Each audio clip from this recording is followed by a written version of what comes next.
Dua, tiga. Oke, assalamualaikum warahmatullahi wabarakatuh. Terima kasih kepada Bapak Ibu pada hari ini sudah dapat hadir di ruangan ini guna mengikuti sesuai dengan undangan kami berkenaan dengan budaya positif. Baiklah Bapak Ibu, kami merupakan CGP Angkatan 9 yang terdiri dari 6 orang. Nantinya akan mempresentasikan beberapa budaya positif yang berkenaan dengan disiplin. Dalam hal ini saya akan menyampaikan beberapa hal yang berkaitan dengan budaya positif.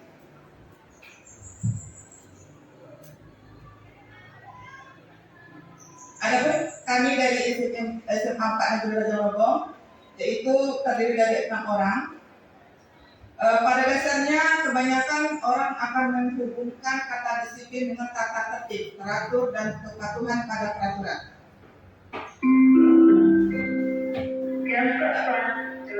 Kata disiplin ini juga sering dihubungkan dengan hukuman, padahal itu sungguh berbeda. Karena belajar tentang disiplin positif tidak harus dengan memberi hukuman. Justru itu adalah salah satu alternatif terakhir dan bila perlu tidak digunakan sama sekali. Sekarang saya ingin tanyakan kepada Bapak Ibu semuanya, menurut Bapak Ibu hukuman itu apa? Oke, hukuman adalah konsekuensi. Perlu kita ketahui bahwa pada dasarnya hukuman itu terjadi apabila terjadinya sesuatu hal yang mendadak, sedangkan konsekuensi itu diberikan apabila terjadinya sesuatu hal yang mengakibatkan berulang, kita berikan konsekuensi terhadap siswa. Oke, kita lanjut. Dari tujuan dari disiplin positif adalah menanamkan motivasi pada murid-murid kita, yaitu untuk menjadi orang yang mereka inginkan dan menghargai diri sendiri dengan nilai-nilai yang mereka percaya. Ketika murid-murid kita memiliki motivasi tersebut, mereka telah memiliki motivasi intrinsik yang berdampak jangka panjang. Motivasi yang tidak akan terpengaruh pada adanya hukuman atau hadiah. Mereka akan tetap berperilaku baik dan berlandaskan nilai-nilai kebajikan karena mereka ingin menjadi orang yang menjunjung tinggi nilai-nilai yang mereka hargai atau mencapai suatu tujuan. Selanjutnya, ada standar pendidikan nasional berkaitan dengan budaya positif, yaitu dalam rangka menciptakan lingkungan yang positif, maka setiap warga sekolah dan pemangku kepentingan perlu saling mendukung, menghayati dan menerapkan nilai-nilai kebajikan yang telah disepakati bersama. Untuk dapat menerapkan tujuan mulia tersebut, maka seorang pemimpin pembelajaran perlu berjiwa kepemimpinan, sehingga dapat mengembangkan sekolah baik agar terwujud suatu budaya sekolah yang positif sesuai dengan standar kompetensi pengelolaan yang telah ditetapkan. Selanjutnya, adapun nilai-nilai kebajikan universal, nilai-nilai kebajikan disepakati bersama, lepas dari suku bangsa, agama, bahasa maupun latar belakangnya. Nilai-nilai ini merupakan payung besar dari sikap dan perilaku kita, atau nilai-nilai ini merupakan fondasi kita berperilaku. Untuk selanjutnya, salah satunya adalah nilai kebajikan yang ingin dicapai oleh setiap anak Indonesia yang kita kenal dengan profil pelajar Pancasila. Bapak Ibu, saya ingin bertanya, apakah profil pelajar Pancasila? Ada yang tahu? Oke, di sini sudah saya paparkan ada 6 dari profil pelajar Pancasila. Yang pertama adalah beriman dan bertakwa pada Tuhan Yang Maha Esa. Yang kedua berkebinekaan global. Yang ketiga gotong royong. Yang keempat mandiri. Yang kelima bernalar kritis. Yang keenam kreatif. Lanjut. Dari ke-6 profil pelajar Pancasila ini tadi,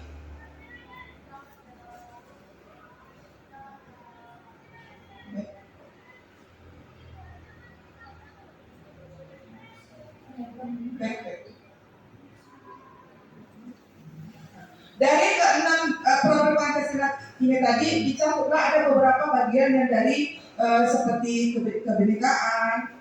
Di sini dipaparkan ini sebagian saja, adanya suatu peduli, keterus-terangan, kebersihan, komitmen, belas kasih dan yang lainnya. Lanjut. Selanjutnya, motivasi perilaku manusia. Menurut Dian Gershon, bahwasanya untuk menghindari ketidaknyamanan atau hukuman, yang kedua untuk mendapatkan imbalan atau penghargaan dari orang lain, yang ketiga untuk menjadi orang mereka inginkan dan menghargai diri sendiri dengan nilai-nilai yang mereka percaya. Dari penjelasan Dian Gershon ini, menurut Bapak Ibu, manakah yang harus Bapak Ibu dapat terapkan dari ketiga dari motivasi perilaku manusia? Tiga-tiganya. Boleh Bapak Yudi jelaskan kenapa Bapak Yudi mengambil ketiga-tiganya? Untuk menghindari ketidaknyamanan atau hukuman itu menurut saya sangat rentan sekali dilakukan oleh murid kita. Kemudian ya untuk mendapatkan imbalan itu sering juga. Jadi anak itu motivasi belajarnya itu karena imbalan atau ingin mendapatkan penghargaan dari orang lain.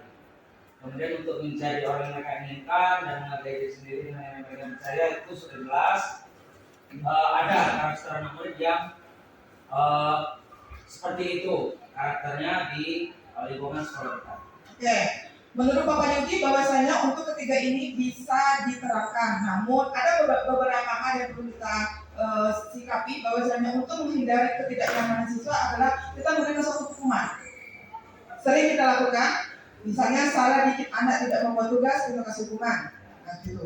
Yang kedua, untuk mendapatkan imbalan atau penghargaan dari orang lain, terkadang kita sering memberikan suatu hadiah, reward terhadap siswa. Nah, sehingga motivasi siswa dengan kita memberikan reward, adanya keinginan dorongan dalam dirinya untuk melakukan suatu hal yang lebih. Terus yang ketiga, seharusnya untuk dari ketiga ini seharusnya untuk menjadi orang yang mereka inginkan, menghargai diri sendiri dengan nilai mereka percaya, adanya keinginan sendiri. Itu adalah motivasi intrinsik yang ada dalam diri siswa tersebut. Apa yang harus dia lakukan? Paham Bapak Ibu ya? Mungkin ada pendapat yang lain.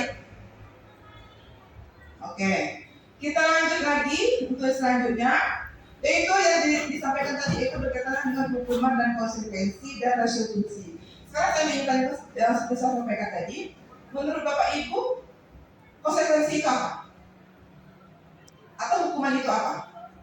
Kalau hukuman itu bentuknya tidak disengaja. Nah, sedangkan kalau konsekuensi itu ada adanya komunikasi antara guru dan siswa berkenaan dengan mungkin bisa jadi kesepakatan bersama. Sedangkan kalau restitusi itu di mana kita seorang guru itu mencari jalan keluar atas permasalahan yang dirasakan oleh peserta didik, dan peserta didik itu sendiri yang memutuskan langkah apa yang ingin mereka lakukan setelah melakukan kesalahan tersebut. Itu saja. Oke, terima kasih kepada Ibu Sinta. Lanjut. Baik, di sini ada penjelasan bahwasanya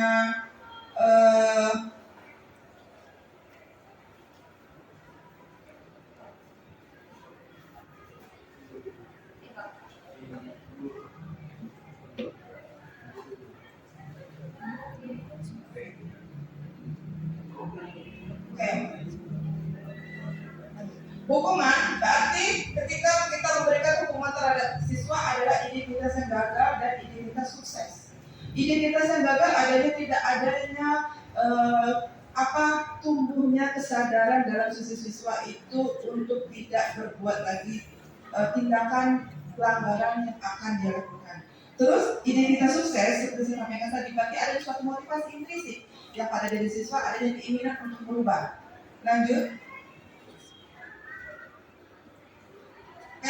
Restitusi seperti yang disampaikan tadi, bahwasanya restitusi adalah proses menciptakan kondisi bagi murid untuk memperbaiki kesalahan mereka sehingga mereka bisa kembali pada kelompok mereka dengan karakter yang lebih kuat. Yang kedua yaitu restitusi juga adalah proses kolaboratif yang mengajarkan murid untuk mencari solusi untuk masalah dan membantu murid berpikir tentang orang seperti apa yang mereka inginkan dan bagaimana mereka harus memperlakukan orang lain. Lanjut. Selanjutnya yaitu keyakinan kelas. Mengapa keyakinan kelas? Mengapa tidak peraturan kelas? Ada yang mengetahui apa itu keyakinan kelas, Bapak Ibu?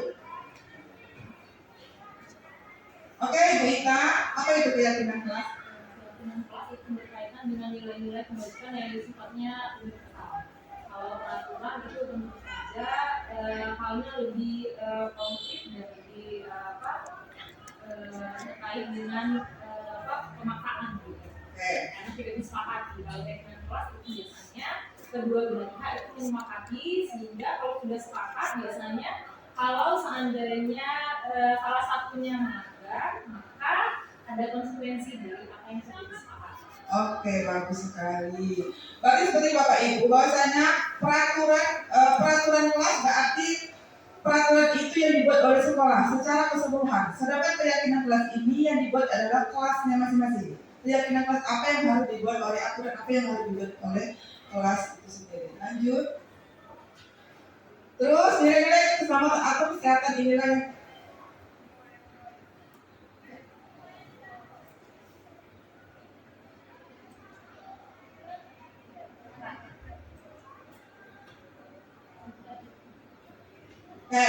nilai-nilai keselamatan atau kesehatan yang kita sebut sebagai suatu keyakinan, yaitu nilai kebajikan seperti yang disampaikan Ibu Ita tadi, bersifat universal yang disepakati secara tersirat seperti keyakinan kelas dan tersurat lepas dari latar belakang suku, negara dan bangsa maupun agama.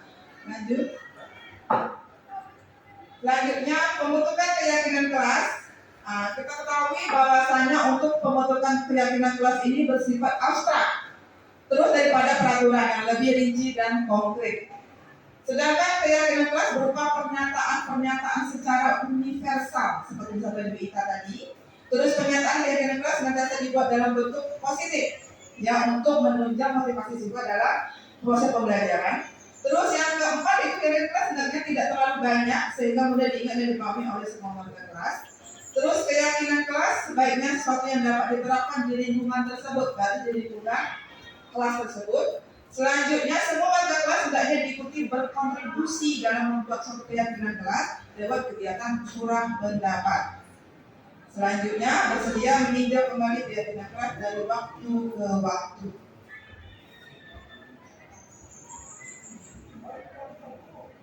Oke, di sini ada beberapa contoh keyakinan kelas yang seperti keyakinan kelas seperti kelas 1, setiap anggota kelas perlu belajar. Yang kedua, setiap anggota kelas perlu senang ataupun membuat suatu tugas ataupun saling menghargai dan merasa aman di dalam satu kelas. Yang selanjutnya bersikap positif, senantiasa menjadi terbaik, percaya dan hormati orang lain serta barang miliknya, berkomitmen terhadap suatu tugas dan senantiasa membantu. Terus yang ada keyakinan lainnya adalah hormat, yaitu meyakini bahwa sangat penting untuk menghormati semua orang dan barang milik orang lain. Yang seterusnya bekerja, kami meyakini bahwa sangat penting untuk mengerjakan segala pekerjaan atau mengikuti kegiatan yang telah ditugaskan. Terus diterima dan dimiliki. Lanjut. Oke, kebutuhan dasar manusia dan dunia berkualitas. Dalam kebutuhan dasar manusia ini terdapat 5 kebutuhan dasar, yaitu cinta dan kasih sayang, kesenangan, kebebasan, penguasaan. Ya. Terus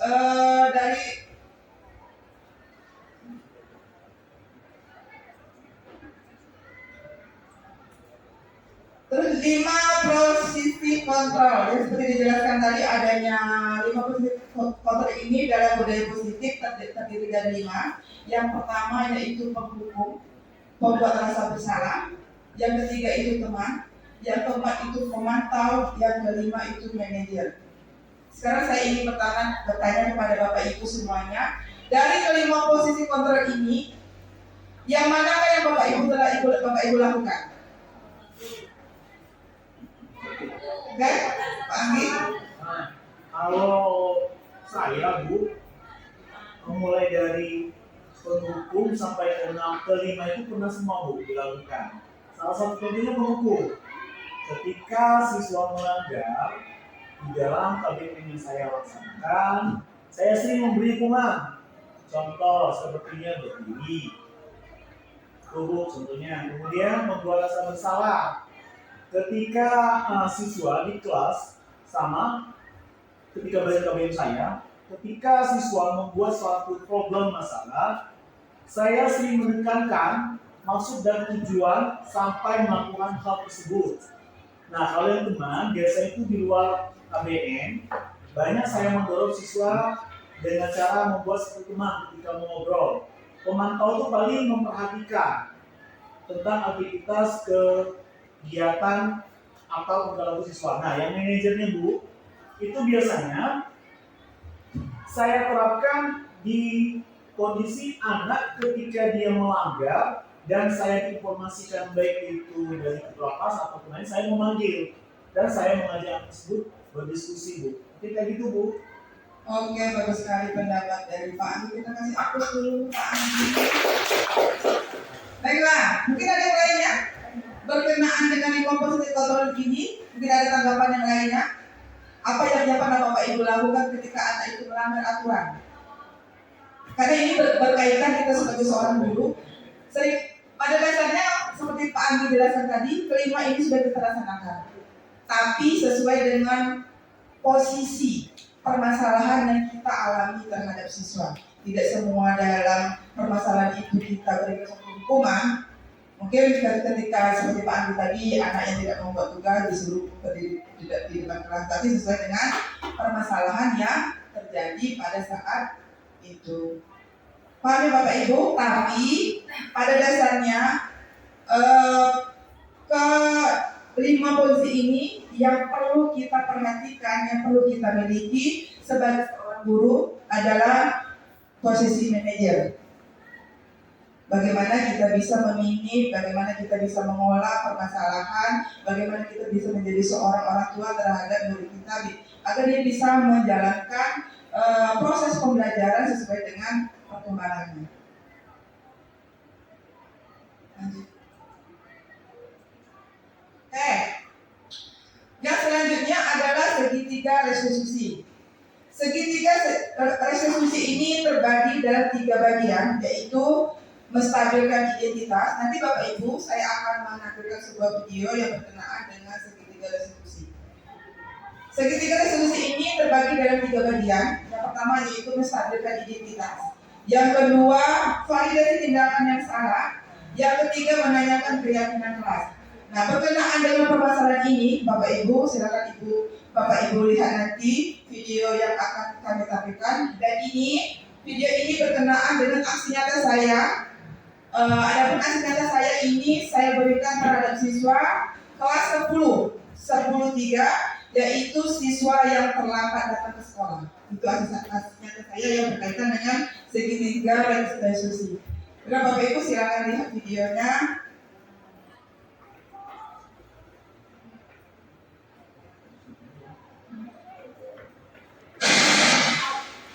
Kamu itu berapa?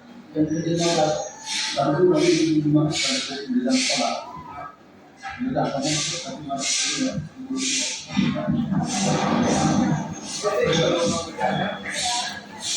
Apa namanya ini?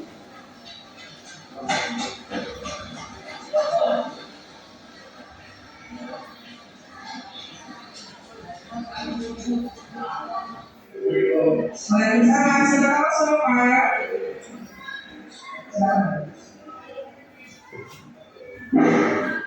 Sampai hari ini, apa tidak kenapa ini? Baik tadi Ibu mendapatkan laporan dari BPK, artinya hari ini nomor pertama dari sekolah. Oke, tidak apa-apa.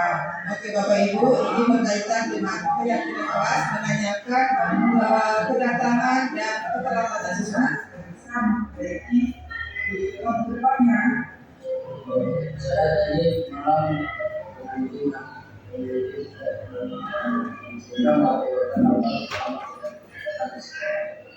oke, jadi mata sekolah pernah main game sampai malam. Itu ada tadi main game itu ada ya.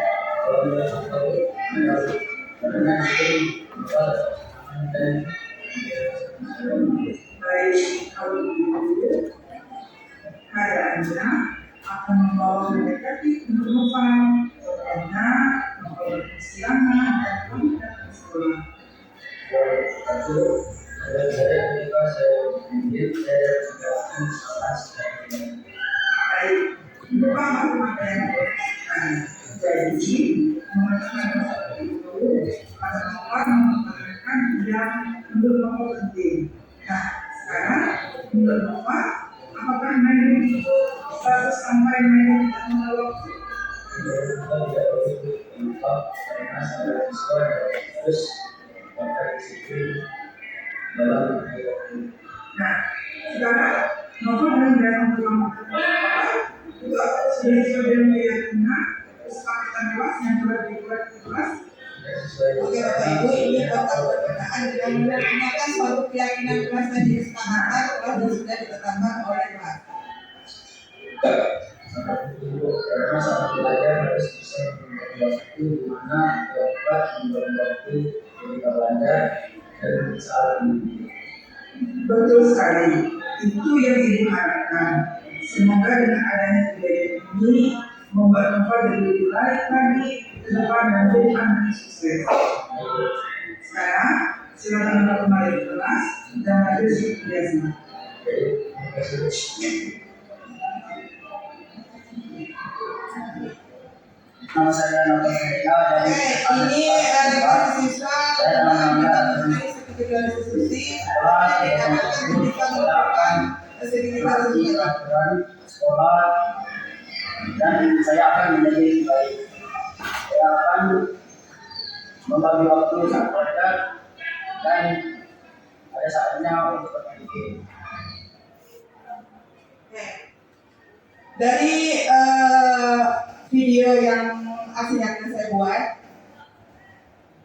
dari kegiatan ini, refleksi yang saya buat yaitu adanya pemahaman murid telah melanggar aturan sekolah yaitu terlambat datang ke sekolah. Yang kedua, adanya keinginan murid untuk dapat merubah sikap tidak datang terlambat lagi. Yang ketiga, saya akan mencoba untuk meniadakan hukuman dan konsekuensi diganti dengan segitiga restitusi yang sudah saya lakukan tadi. Hal ini dilakukan agar tidak terjadi kesalahan pada siswa yang lainnya.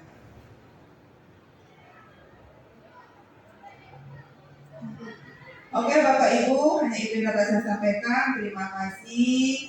Mohon maaf. Assalamualaikum warahmatullahi wabarakatuh. Namun sebelumnya Bapak Ibu, saya meminta Bapak Ibu dapat merefleksikan dari apa yang saya paparkan tadi berkenaan dengan budaya positif. Silakan Bapak Ibu catat di kertas yang saya berikan ini.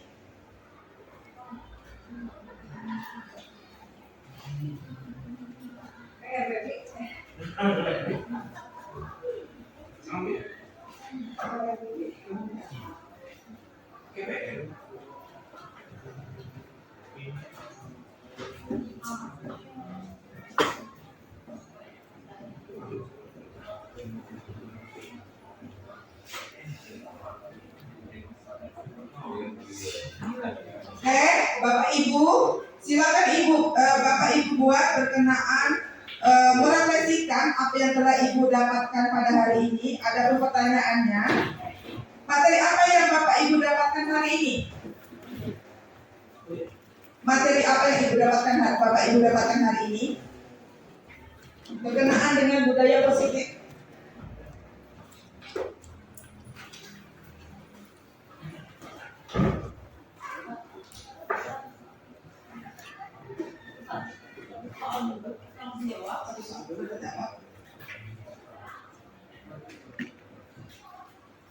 Singkat saja Bapak Ibu, tidak usah banyak-banyak, yang jelas Bapak Ibu paham.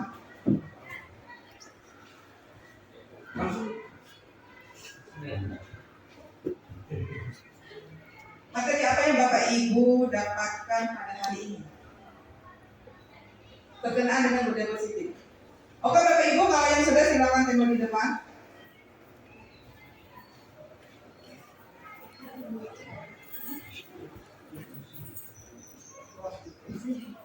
Oh itu keyakinan kelas.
Oke, sudah Bapak Ibu?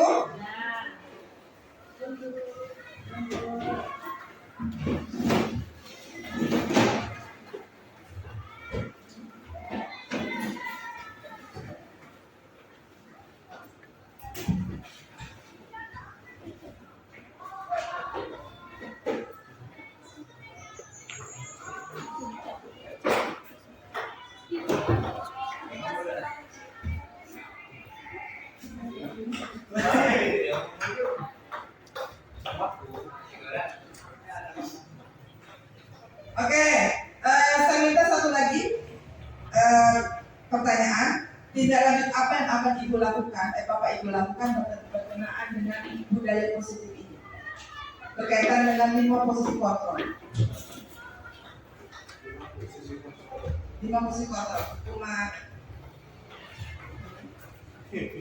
Tindak lanjut apa yang akan Bapak Ibu berikan berkaitan dengan 5 posisi kontrol? Seperti hukuman, teman, manajer, pemantau. Salah satu aja Bapak Ibu. Iya, dari koordinator.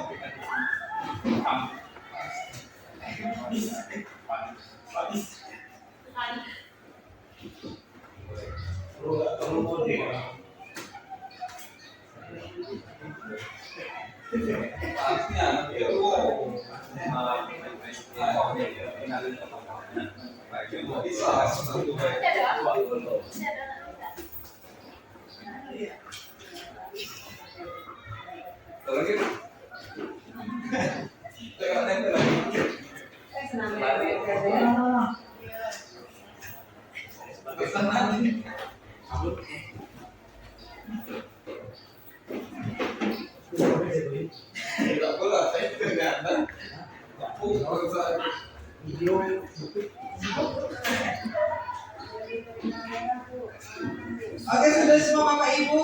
Baiklah Bapak Ibu, terima kasih atas jawabannya. Mudah-mudahan kita dapat menjadi seorang guru sesuai dengan 5 posisi kontrol, yaitu seorang manajer.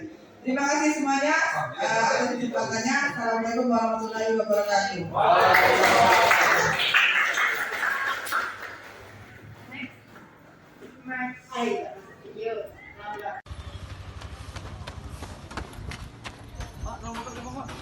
Kamu ngapa terlambat? Kesiangan, Pak. Kenapa bisa kesiangan? Main game, Pak. Main game? Ya, Pak. Kamu masuk jam berapa? Jam 7.15, Pak. Nah, seharusnya kamu jam 7.15 setelah di dalam sekolah. Ya, Pak. Ya udah, kamu masuk tapi menghadap ke ini ya, ke guru kita. Ya. Pas lagi sana. Mau kemana Bu ini?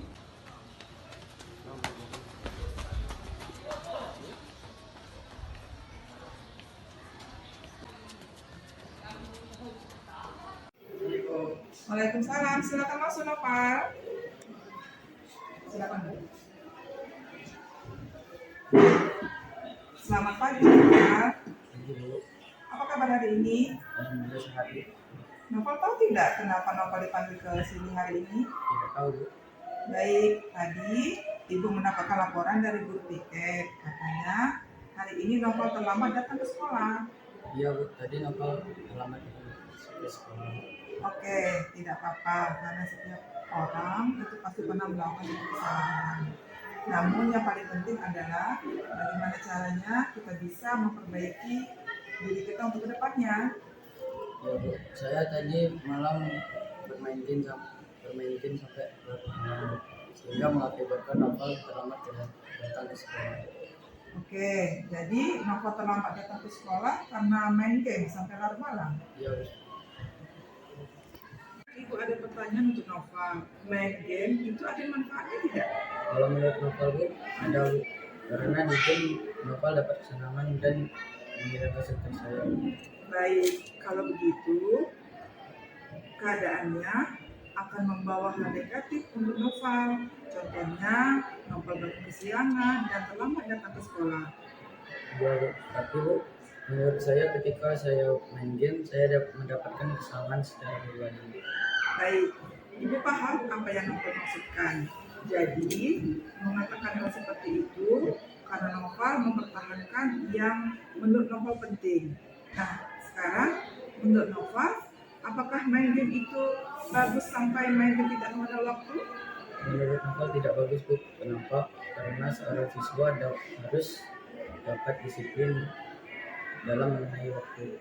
Nah, sekarang Noval dengan datang terlambat datang ke sekolah, itu apakah sudah sesuai dengan keyakinan kesepakatan kelas yang telah dibuat di kelas?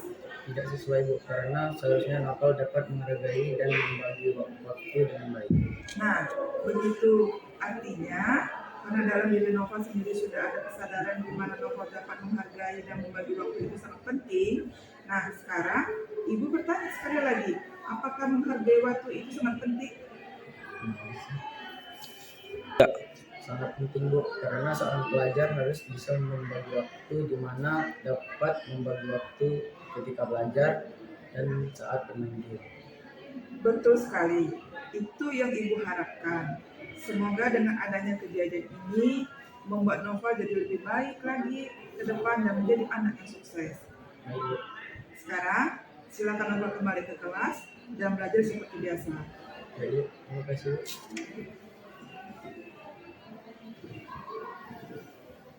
Assalamualaikum warahmatullahi wabarakatuh. Nama saya Novel Sanjaya dari SMA Negeri 4 Ujung Lembong, Provinsi Bengkulu. Saya dari kelas 4.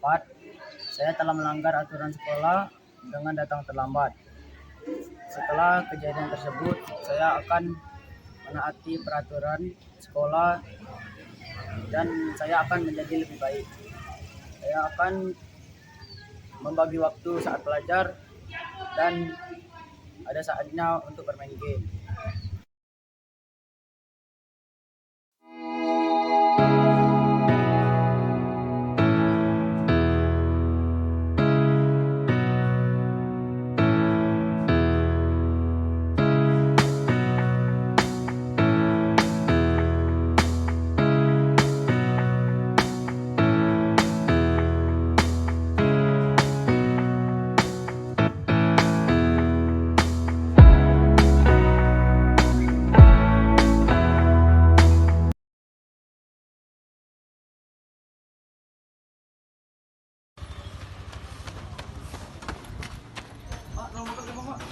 Kamu ngapa terlambat?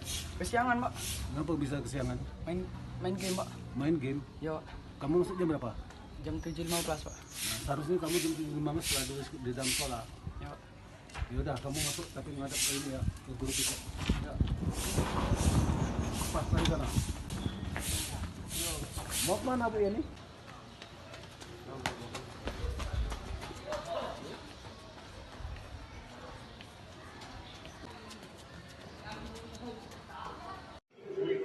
Waalaikumsalam, silakan masuk Noval. Silakan. Selamat pagi, Noval. Apa kabar hari ini? Alhamdulillah sehat, Bu. Noval tahu tidak kenapa Noval dipanggil ke sini hari ini? Tidak tahu, Bu. Baik, tadi Ibu mendapatkan laporan dari guru piket. Katanya hari ini Noval terlambat datang ke sekolah. Iya, Bu. Tadi Novel terlambat ke sekolah. Oke, tidak apa-apa karena setiap orang itu pasti pernah melakukan suatu kesalahan. Namun yang paling penting adalah bagaimana caranya kita bisa memperbaiki diri kita untuk kedepannya. Ya Bu, saya tadi malam bermain game sampai berapa malam, sehingga mengakibatkan novel terlambat datang ke sekolah. Oke, jadi Nova terlambat datang ke sekolah karena main game sampai larut malam. Ibu ada pertanyaan untuk Nova. Main game itu ada manfaatnya tidak? Kalau menurut novel Bu, ada Bu, karena di game novel dapat kesenangan dan menghilangkan stres saya. Baik, kalau begitu keadaannya akan membawa hal negatif untuk Noval. Contohnya, Noval bangun kesiangan dan terlambat datang ke sekolah. Ya Bu, tapi Bu, menurut saya ketika saya main game, saya dapat mendapatkan kesenangan secara pribadi. Baik, Ibu paham apa yang Noval maksudkan. Jadi, mengatakan hal seperti itu karena Noval mempertahankan yang menurut Noval penting. Nah, sekarang menurut Noval, apakah main game itu bagus sampai main game tidak ada waktu? Menurut novel tidak bagus Bu. Kenapa? Karena seorang siswa harus dapat disiplin dalam mengenai waktu. Nah, sekarang Novel dengan datang terlambat datang ke sekolah, itu apakah sudah sesuai dengan keyakinan kesepakatan kelas yang telah dibuat di kelas? Tidak sesuai Bu, karena seharusnya novel dapat menghargai dan membagi waktu dengan baik. Nah, begitu artinya karena dalam diri Novel sendiri sudah ada kesadaran di mana Novel dapat menghargai dan membagi waktu itu sangat penting. Nah, sekarang Ibu bertanya sekali lagi, apakah menghargai waktu itu sangat penting? Sangat penting Bu, karena seorang pelajar harus bisa membagi waktu di mana dapat membagi waktu ketika belajar dan saat bermain game. Betul sekali, itu yang Ibu harapkan. Semoga dengan adanya kejadian ini membuat Novel jadi lebih baik lagi ke depan dan menjadi anak yang sukses. Baik Bu. Sekarang silakan Novel kembali ke kelas dan belajar seperti biasa. Baik Bu, terima kasih Bu.